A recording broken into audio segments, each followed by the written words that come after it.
How many people are here? Show of hands. How many people were out having too much fun last night? Show of hands. How many people think a show of hands is really fucking stupid? Show of hands. I was out too, so. I grew up an analog engineer. I look at security differently. I've been doing this 30 some odd years. Excuse me. Still trying to get over a cold. And the world is kind of a mess, and we've heard it over and over. Shit's broken. And what we're trying to do is the next generation firewall is going to fix everything, right? Let me show of hands. Oh, which firewall are you talking about, dude? We have to assume these days that our networks are already owned by somebody else. We have some very base assumptions that are wrong. Fundamentally, and we've had a lot of discussions in the last day or so, especially over on the steps over here, where are the metrics? How are we measuring security? And everybody's going, I don't know. So we're going to give an attempt at this to see what we can do. So this is the world I grew up in. I grew up in analog. I built analog computers as a kid. I did rock and roll, all that kind of stuff. Learning systems, learning networks, but with a different view. They were all analog networks. I didn't grow up in digital. We didn't have digital back in the 50s and 60s very much. So what is analog? And where we're going to start is just looking at this. Anybody know what that is? Is anybody smart? This is a modern gearless transmission for a car. That's it. We're getting rid of them when we get into these new generation of cars. So we do away with the gears, and so we have an analog transmission instead of a digital transmission. When we look at various things, and I know this is hard to read, but I'll give the slides to everybody. What is analog? Is a yes-no answer analog or digital? When a lawyer asks you a question, is the yes-no answer correct, or is there no correct answer that is yes or no? So part of the argument I'm going to be making is, when I'm looking at security, I want to get rid of all zeros and all ones, because they are misleading with what we're really trying to do. Analog is about continuously variable, continuously changing. Nothing is fixed. Nothing is absolutely locked in. So when we look at curves, and then we look at the digitized curves and approximation curves, we digitize them, but then we have to bring them back ultimately into an analog form, because we are analog people. That's what the nature of humans are. The other thing that happens is we have a certain quantum aspect to all of this. We have wave-particle duality when it comes to the universe and photons and all that kind of stuff. But we tend to look at security as a digital function. And what I'm going to be suggesting here is that we need to look at it as more of a wave-particle duality, where we have some digital aspects, some analog aspects, and we need to create a hybrid of the two to really get an understanding of what's going on. The other thing we need to do is look at things as a spectrum. Not just yes, not just no, but what about all of the things in the middle? And one of the things we used to do in the world I grew up in was a thing called min-max. We had a recording console, and we would want to see, does it work, does it not work when we're testing it and all of that. And we cranked the knobs all the way up, all the way down, and we'd have thousands of knobs to do this to, which gave us our min-max conditions, which gave us a stress test in real time before a recording session or a live concert. And again, we're totally in the analog domain here. But what it did is gave us a handle on where things could go wrong. I also argue that the internet is analog. When we look at it, pull back from the zoom, when we're looking at it, is that analog, is it digital? It becomes digital when we granularize it sufficiently, when we zoom in. Nothing different than looking at a map. I'm looking at, can I see my street and my house on Google? Only when I zoom in.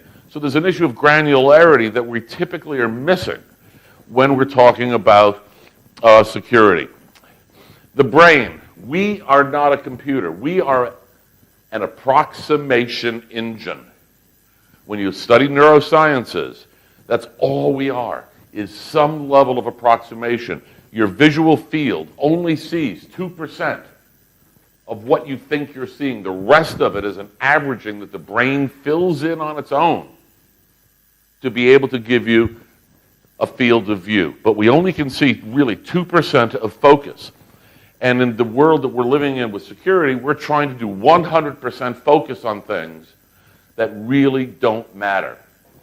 So now we're tying humans and all this stuff together, and we're trying to get digital technology to talk to analog us humans, and we're learning all over again that the language is very, very different than we had originally thought it was. So let's go back to security models, and we started talking about this a little bit yesterday.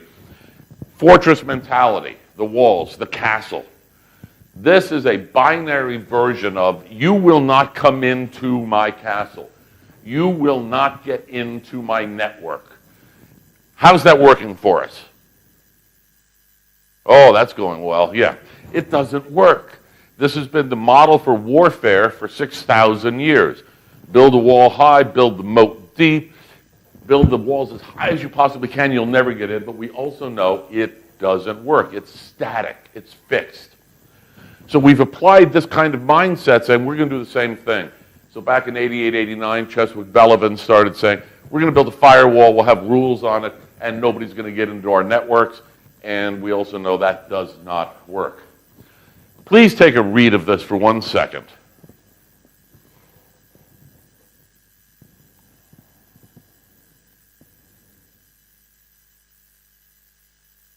When was this written? Anybody, when was this written? What? 90, no. 85, no. 1972. Is this what we're still dealing with today? The rules haven't changed, and this was the original security model by Anderson that we're still living with today, which clearly does not work. And the reference monitor came along, and this is fundamentally what it is. You have a system request, stop the process, follow some set of rules, make a decision, and it's either a go or a no-go decision. It's a very binary function. This is failed. We know it has failed, and we're still trying to live with it. So I wrote a book way back when called Time-Based Security, trying to introduce some new concepts. So in the physical world, is this vault secure? Anybody? Is it secure? You're going, yeah, maybe, maybe, maybe. That's not a yes. Is it secure? Why not? What? It's open. Perfectly good binary answer. In the physical world, we have something that we do not have in the virtual world. We have a system of knowing exactly how secure it is. And it's called ratings. In the US, we love guns, apparently. And gun safes are measured in terms of time and temperature as to how long it takes to break into it. So is it 1 hour at 3,200 degrees Celsius?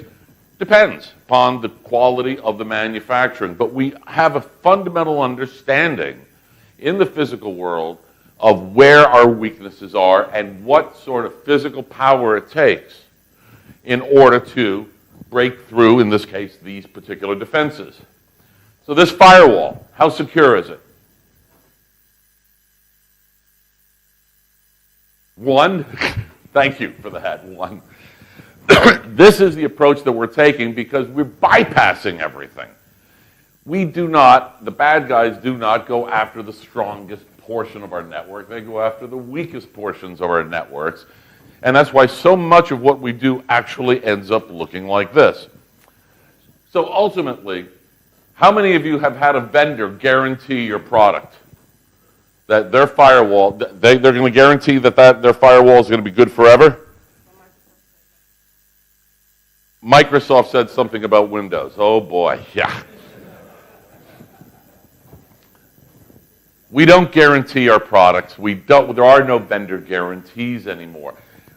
So the question becomes, why have we spent $2 trillion in the last 30-some years of information security on products and services that we cannot define, that we do not know how strong, how resilient they really are other than just a guess, which is where we've been for all of these years.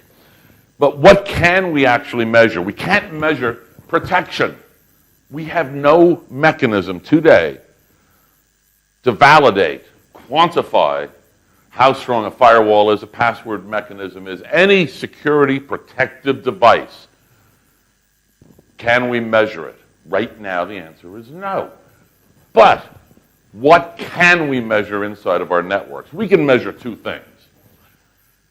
We all have some level of detection in our networks, whether it's a SIM or an IDS or an AV, it doesn't matter. We have the ability to measure certain levels of activity in our networks that is called detection. Have any of you ever measured in your networks how long and how effective your detection mechanisms are? Anybody? Why not? There is a quantifier there, and the quantifier is time. The second thing we can measure in our networks is reaction, because once I detect something, whether it's a piece of malware or a bad guy knocking on my door or whatever it happens to be, I should be able to measure how long it takes me to notice that somebody's knocking at my door, and then for me to take an appropriate reaction. How long does it take? In the physical world, there's an alarm system, and the cops are going to come. We all see it in the movies. There's somebody there with a clock. 10 seconds, 20 seconds. We have 70 seconds. Let's get out of here before the cops show up, because the bad guys can measure detection and reaction. How many of you have ever measured the detection and reaction systems inside of your networks on a basis of time? Anybody? You have? Cool, we're going to talk later. I want to learn more about you. You must be a spook. You a spook? Ex-military. Okay, so you know where this is coming from Dis and Bob Ayers' work way back when in the 90s. Excuse me. We can measure this, but we're typically not doing it in our world. In the Cold War, this is exactly what we did. We could detect a potential Soviet missile launch within milliseconds. Then we had 18 and a half minutes to determine if we were going to end the world or not. Detection, reaction, thermonuclear destruction. It's exactly the same world we're living in today, except we're not viewing it with the same kind of eyeballs that we had in the past. And ultimately, this gives us a formula. And I told you there was going to be some math in this, so hopefully I'm not going to bore the crap out of you. If we do not know how strong our protection is, there's a pane of glass, there's millions of dollars of diamonds there. There's a pane of glass there. Does that provide protection against somebody stealing that stuff? No, not really. It's, as Bruce Schneier would say, security theater. It's show. What we can measure is the detection time for the sound, the tape breaking, whatever the detection we have is, and the time for the cops to show up. What this gives us is a fundamental formula.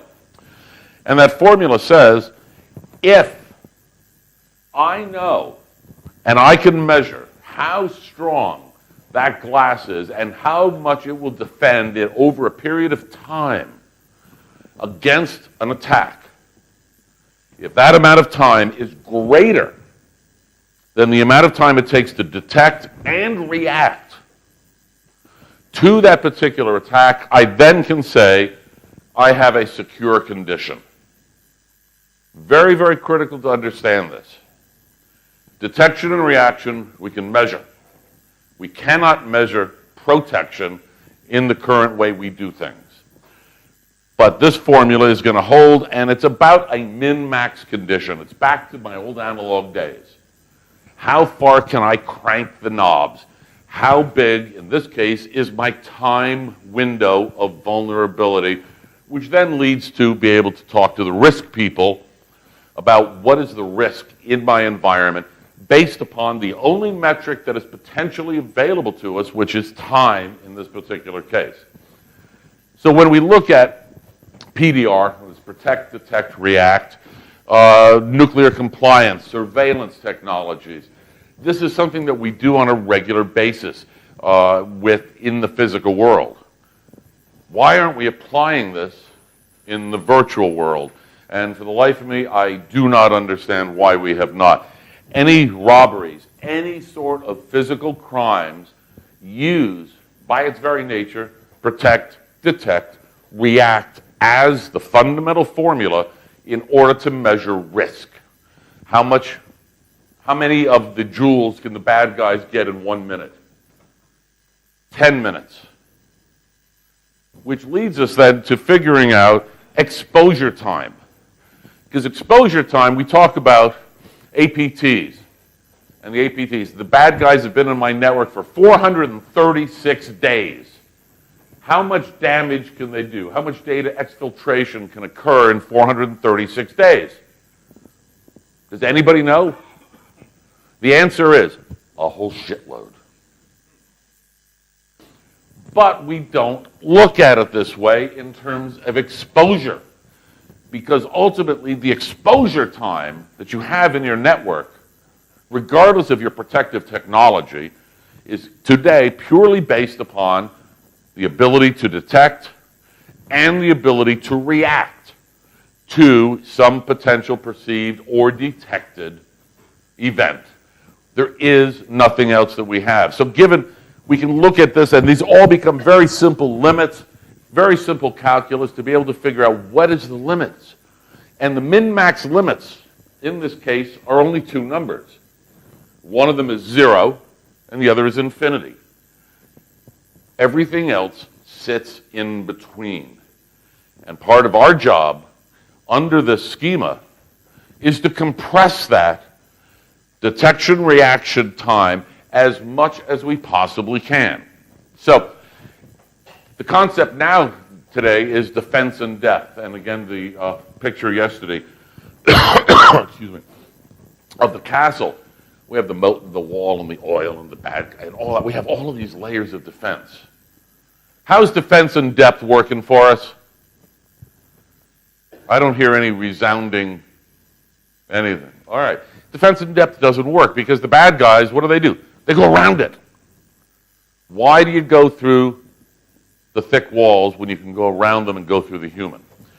And we've had a lot of discussions about this as well. So, yes, defense in depth can work. You can layer it using these same types of approaches and formulas by detecting and reacting to your detection and reaction mechanisms.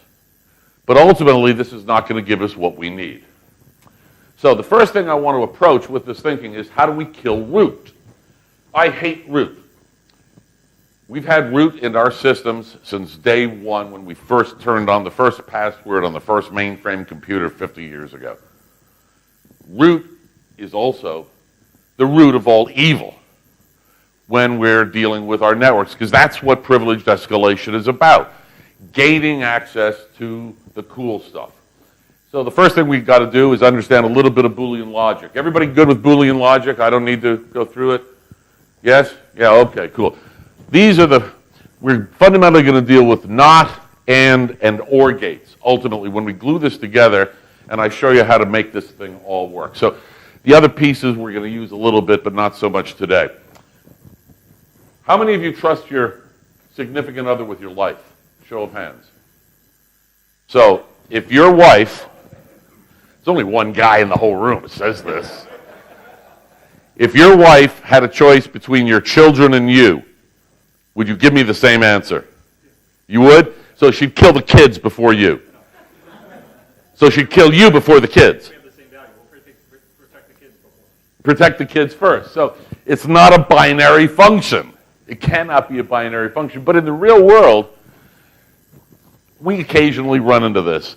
You have to have two people sign a check in some wire transfer and financial transactions. You have to be able to have a dual authentication. And we call this binary trust. And ultimately, it's a simple function. It's a very simple function of trying to limit the amount of time that it takes for an authorization to occur. However, what happens in this case is a thing that we don't use very much, and we talked about it yesterday, was the concept of trust. Is trust a binary function, or is it an analog function? Yet, we have trusted insiders, a binary function. We have trusted executives, a binary function. Where is the weighting factor in order to be able to judge what is the level of trust? What is the trust factor? And there's different ways of looking at it. And in this case, I just gave a couple of fast examples based upon different criteria. In this particular case with the weighting factors, we wanted somebody that's really, really, really super, super geeky to be able to do stuff. And then in another case, it was somebody who was less geeky, who had a better background and had a better history. It ends up giving us a different answer. And those are arbitrary. They work within an organization. Don't try to compare trust factors of company A to company B. It's not going to work. It needs to be something that is self-consistent within its own organization. And it could be just for the engineering department, just for the sales department. Fair enough. But right now, we're looking at ones and zeros when it comes to human trust versus how much do I really, really trust this person? And this is going to become very important because in the real world, we don't have one administrator in root control, do we? We have multiple administrators out of the physical necessity to be able to have coverage 168 hours a week. So therefore, root control is distributed, and it is distributed amongst a number of people. And when we look at this probabilistically, something really, really interesting happens. Because they are independent variables, we have to multiply the numbers together. And suddenly, if I have two guys with a trust factor of 0.9 each, they both have root access, and maybe one's from 8 to 5, and the other guy's from 5 to midnight. Suddenly, what happens to my trust factor overall on that root control path? It goes way the hell down. When I'm dealing with 4 or 5 or 6 or 7 administrators inside of any environment, all we're doing here is looking at a probabilistic formula to say, holy crap, no wonder stuff is going wrong. The math proves why we're having so many problems at root controls. So this is the first problem I started to look at in terms of how do I take the digital world and make it analog and come up with some ideas that may work. So what we do is, again, it's all totally probabilistic, and it ends up being common sense. The ultimate level of trust factor that you have in a root control situation is lower than your weakest link. It's not your weakest link is the weakest link. Your weakest link, your security and trust factor is lower than your weakest link. And this is purely probabilistic math. Nothing complicated about it at all. And you can learn all this stuff on Wiki. And there's just various nomenclatures for how to do this. But in this case, keep in mind, these are mutually exclusive events. Body A, body B have no necessary tie-in. Each one has independent control. Therefore, we have to look at it with this kind of probabilistic formula. So, how do we solve this? We go to what I call the 2MR, and we go back to the two-man rule. This solves everything, right? We got to have two people do it, right? You're really going to agree with me on this? You know better than that. Don't agree with me so fast. This is the way we do it in many cases. But what happens is something very interesting. Instead of having an OR gate and applying it probabilistic that way, we end up with an AND gate saying we need both guy A and guy B to agree to a particular decision or an action. And now keep in mind, this can be a human, it can be down at the code level, it can be at the network level, it doesn't matter. These are just merely object-subject relationships that I'm talking about here. But what happens when I put in an AND gate and require the two-man rule, we end up with a different probabilistic formula, and my security goes up measurably, very, very significantly, which is very cool. However, what is the problem with this? Anybody know? What's the problem with this model? You're military, you know. What's the answer? All right, you don't know. Fine. You're not in the military anymore, are you? That's why they let you go, because you didn't know the answer. Okay. What's the problem with this? One word. What? Inertia. Not quite. Almost. Time. I get guy A to do something.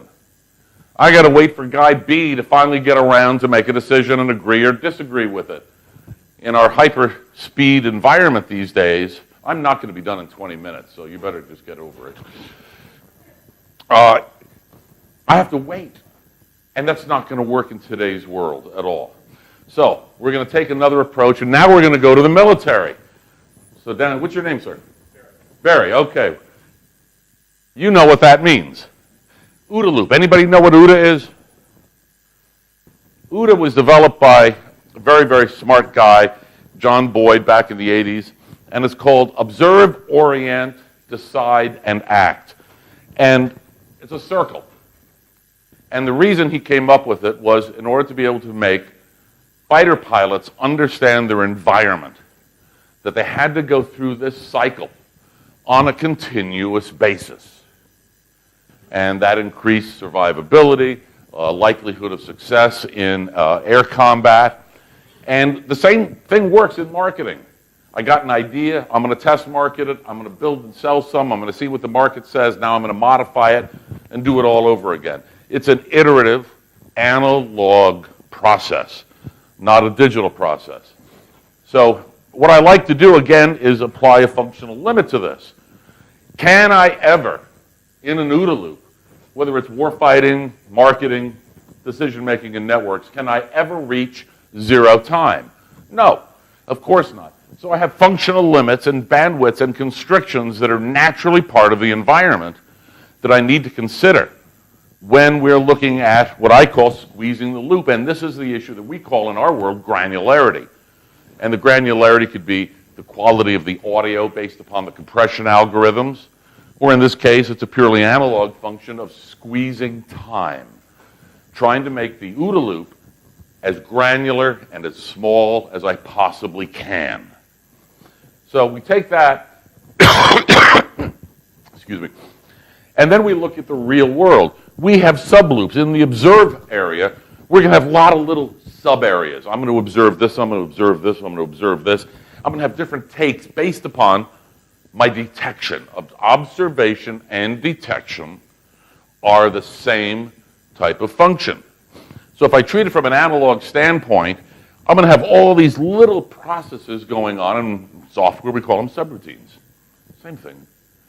It's a matter of how you view it.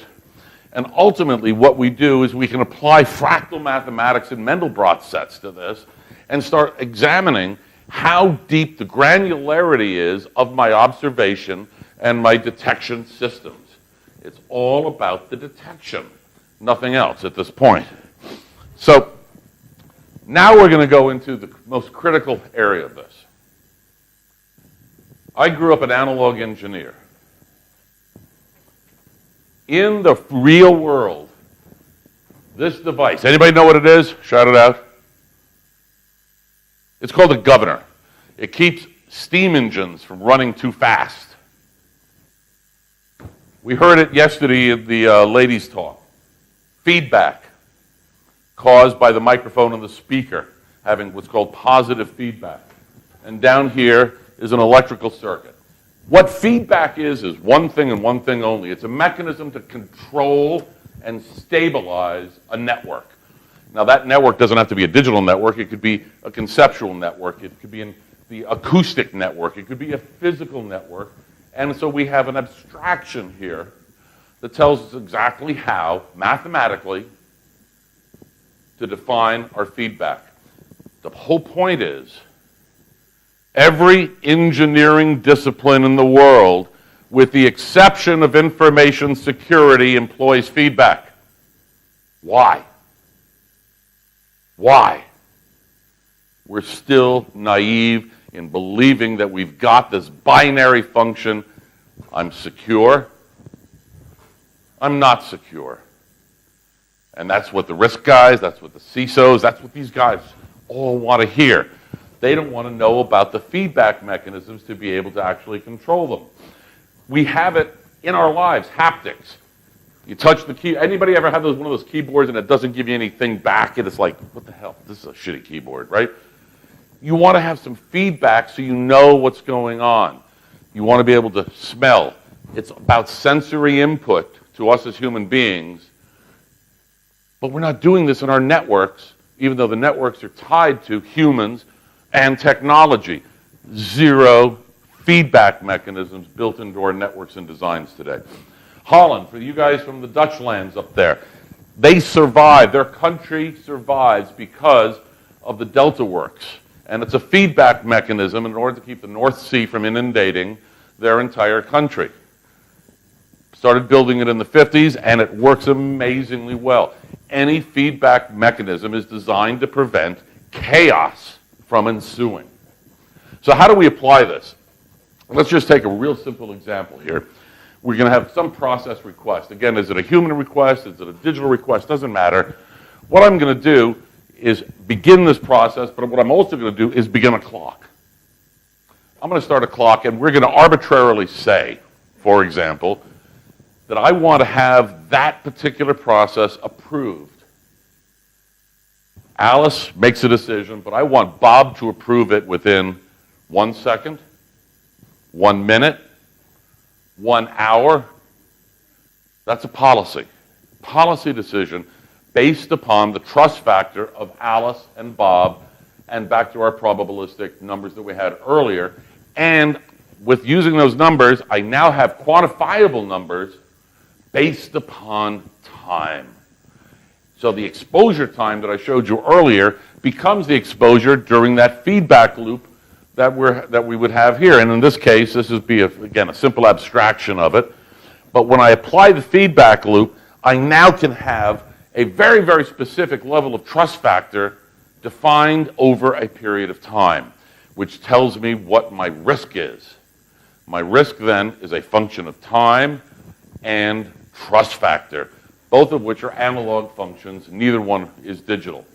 So we can do the thing, we can do it with enforcing two-man rule, very, very simply.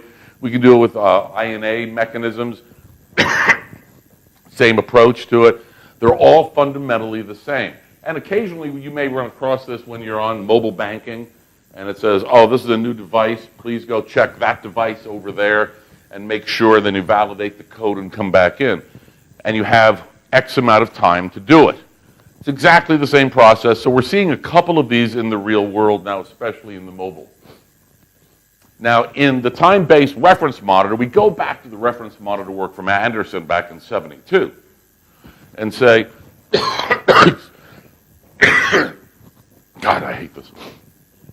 What we do is we have a system request, pause process. Instead of stop process, we want to do pause process. Because if we have properly designed our network and our detection and reaction system, we know how long it takes. How long does it take to know if a particular piece of code is bad or not based upon our lookup tables? You know the answers better than I do. Is it 1 second, 100 milliseconds, whatever it happens to be? So the lookup tables are based upon time. Go, no-go decision is made based upon that. But what happens as a result is by adding in the pause, I've reduced the amount of risk that I've got because I'm not allowing that particular action to occur. And I'm going to show you the formulas for this in a couple of minutes. So now we're going to go down to a little more feedback. Does anybody know what this is? Anybody? What? Shout. Okay, this is called an RS flip-flop. It's a feedback-based mechanism that is the fundamental of everything we do in the world. That is a bit of memory in digital logic representation. So basically what happens is if I set R, Q will go high. If I set S, Q will go low and Q prime will go high. It's merely a bit flipping, bit of memory. That's all that it is. And there are corresponding truth tables to that tell us exactly how the system works. This is the digital representation of how we do things. But now let's redesign this circuit a little bit and add a clock. We add a clock into either the A or B input, doesn't matter, the S or R input. And what we do is merely say, unless an approval is commenced within X period of time determined by policy, we revoke the prior decision. Very simple. Unless the approval of a particular action at the code level, at the human level, at the G to G level, doesn't matter, occurs within a very specific policy set of time, revoke that decision. That now, because I'm in the detection and reaction world, I know exactly how long my exposure time, and I can then translate that into risk. There are corresponding truth tables that we've been able to develop out of using an analog feedback in what we call a time-based AND gate or a time-based flip-flop, depending upon which terminology you're more comfortable with. So how do you launch a nuke? This was something that we figured out 40, 50 years ago, and the circuitry is very, very similar. What we have is two guys that are willing to blow up the world sitting down underneath some silo in North Dakota. They have independent clocks, and either one of them can initiate to launch the nukes. However, the key is, some people say, oh, they have to do it at the same time. No, they have to do it within a particular window of time, and that window of time is typically less than 2 seconds. They both have to flip that key, and this is exactly the same circuitry that we have never applied to information security, to get agreement based upon time on what your policy and the invocation of any of the attributes that you're going to have for any security at all. We've had this in the physical world for more than 50 years. We have not done it in our world. So now the last piece of this is going to be going out of band. And in my old world, when we started doing automation in the audio world, we used to have the same thing the TCP IP does. I got one wire that has data and control signals. Well, that's sort of cool, right? In our world, we had an audio signal. In the middle of the audio signal, we had a volume controller, an equalizer, and we could adjust the signal. Along came, let's automate all this, which meant that we needed an out-of-band control signal to be able to control the actual signal flow itself. The cool part about that meant that if I lose my control path, the signal remains where it was. It doesn't go away. It's not disappearing. It remains where it was prior set, like memristors do with memory right now. So in our world, we got all of this stuff on one wire. You cut that one wire, you're shit out of luck. It all goes away. We don't have an out-of-band condition. So this is what a detection reaction module would look like, where we have monitoring an asset, some level of detection. Doesn't matter what it is. Again, I don't care if it's code, if it's human behavior. This is a pure abstraction. We have reaction matrices to make decisions as to what should happen, which is called pre-thinking out your world. Analyzing, somebody mentioned yesterday, what could go wrong? How much thought has gone into what could actually go wrong, to have some sort of preparation when those things do go wrong. And then you're going to have reaction out to a reaction channel. Some decision will be made based upon time because it's all clocked entirely. And then you're going to enforce that reaction. And then enforcing that reaction could be turn it off, turn it on, call the administrator. It doesn't matter. This is a pure theoretical abstraction of how to control a network flow and vulnerabilities based upon time. So you've got to obviously have some idea of what you want to do, and this requires thinking, absolutely. But for those organizations that instantly have a problem and call the FBI or their lawyers, you guys are idiots. That's like wrong. You got to have some idea of what you're trying to do when the shit hits the fan. So a simple reaction matrix is just having, in this case, a bunch of perimeter stuff going on. I got a bad guy knocking on my door. Very, very simple. Now, I can also complicate it further by having multiple reaction matrices, some on an internal basis without a band security, and some going on perimeter, and they can talk to each other. Again, it doesn't really matter because the abstraction of the reaction matrix sitting at the detection points in the network and having a reaction feeding back into it on an out-of-band mechanism does not interfere at all with the primary functioning of the network. It's completely separate. So I don't have to redesign TCP/IP to make any of this work. This is a 777 engine. The reason the picture is here, inside of this engine, there are 5,000 detection points. 5,000 that are monitored and updated every single second to optimize performance. How about our networks? We doing anything like this? This is GE and Siemens are the two companies that are leading in the ICS, Industrial Control System world, of providing feedback into systems to be able to create stability, measurement, and true control. The object is, in my mind, not defense in depth, it is detection in depth. How many places in your networks should you be looking for something going wrong? 1 place, 2 places, 10 places, 1,000 places, at every bit, at every decision point? Doesn't matter, because ultimately it's a matter of policy and the level of depth of security that you're trying to achieve, and ultimately the numbers will fall out as a function of time.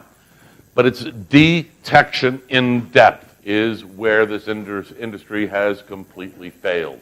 We're not looking at what we're doing. We're looking at the input, we're looking at the output, and we're not looking at anything in the middle, which from an engineering standpoint is a recipe for disaster.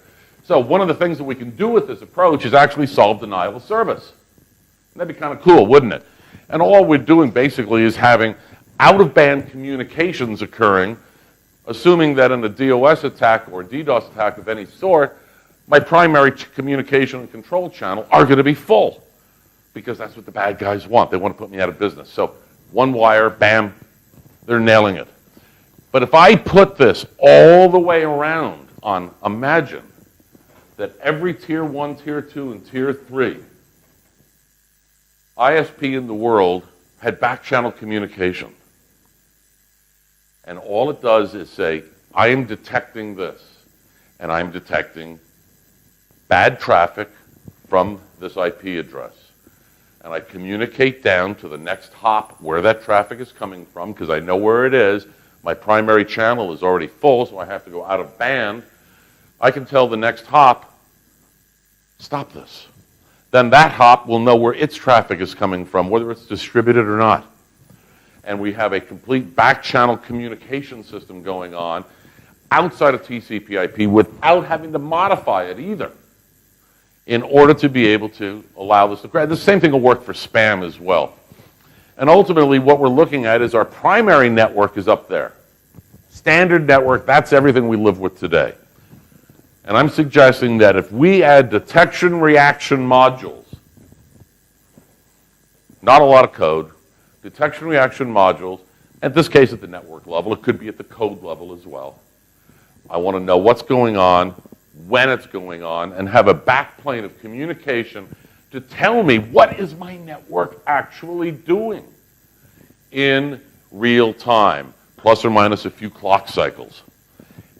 And this is the model that we've been working with for the last couple of years to try to get this built, which is a new protocol for out-of-band communication for detection reaction matrices, so that we have a completely separate, policy-driven set of rules outside of my primary stack and communication channel that are still able to out-of-band control what's going on. So one of the things that we can do here is start looking at where are my targets. And again, simple math, because everything is about time. File size is time. Bandwidth is time. Everything in our networks is about time, yet we ignore it. The only thing we care about is, does it work? Does it not work? Again, this is very, very simple. So what can I do with this particular case? Why don't I add what we used to call in my world a compressor? Something bad's going on. We're worried about data exfiltration, perhaps. Why don't we add what we would call an attenuator or a volume control, and it ends up constricting data? Why not just slow the data? Why do I have to stop the data? Do I need to have a binary condition at all times when something goes wrong? And I argue no, that there are variables in the middle. And it's a very, very simple bandwidth constriction module that can go into any pathway at all, and we just call them compressors. But you can end up with orders of magnitude of improvement in measurable security if you have a detection reaction matrix and one of your modules, inline modules, is actually a compressor.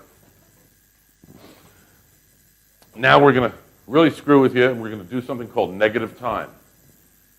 Again, back in my old world, we had audio. Now, anybody remember Led Zeppelin? Yeah. And you remember A Whole Lot of Love? And whoa, whoa, whoa, whoa, and the voice, and it was echoing and all that. We did that by having a tape machine over there and a tape machine over there, stringing a piece of magnetic tape between the two and adjusting the distance between the machines in order to create those delays. That was the technology of the day in the late 60s. It ultimately became called a digital delay line. And a digital delay line is nothing more than a delay of a digital component over a period of time again. So what I want to do is add negative time into some networks. And why do I want to do this? Because it gives me mathematically provable security. I can prove security by taking this approach. And ultimately, if we know our detection time and we know our reaction time, we know that protection is indeterminate. That we can't prove that given existing technology. But I add negative time into the data flow. What ends up happening? I end up with a mathematically provable formula that says that that particular component of my network is mathematically provably secure. I know I'm going through this really, really quickly. This is normally 4 hours. Here's one example of how to do it in the data compression mechanism. Detection reaction, we've got a detection reaction master control, of course. And in this particular case, something goes wrong. Then we're doing a data compression, in this case, 3 orders of magnitude. Fair enough. We can apply this same approach with negative time as well. And in this case, how do you stop phishing? This is the model on how to stop phishing using this approach. And we have the technology. We understand enough of the mathematics now to be able to actually make this work. Oddly enough, and I did not know this until a couple of months ago, for those of you that are familiar with load balancing and queuing, the formulas are virtually identical. And I didn't know that. It was like, oh, wow, that's kind of cool. I found something. The approach is the same. And it's looking at min-max conditions with time as being the fundamental metric for all measurements throughout. So what else can analog network security do for you? I don't know all the answers at all. I know some of the things that I have found, lots of cool things that have appeared and shown up that, wow, that'd be really cool if I could do this and do this. And this is why hopefully we'll get the industry to start looking at some of the things that we can do. These are the tenets that I live by. And one of the things I'm going to suggest to you, whenever you have a discussion about security with anybody, whether you're asking the question or answering the question, make sure that a time component is part of either the question or the answer. If you do not invoke time, you're going to fail because you're looking for a binary answer, not an analog answer, because there is no such thing as a 0 or a 1 when it comes to security. It's always something in between. So use time in every discussion you've got. I got a new book coming out. Please buy it. Thank you very much. And I know I went over 4 minutes. You guys have been awesome. And I know this was a 4-hour thing, and I had to do it really, really fast. I'll be here for the whole day if anybody really wants to sit down and start drilling with the math, and I'll show you how it all works. Thank you very much. I appreciate it. Thank you so much, Winn.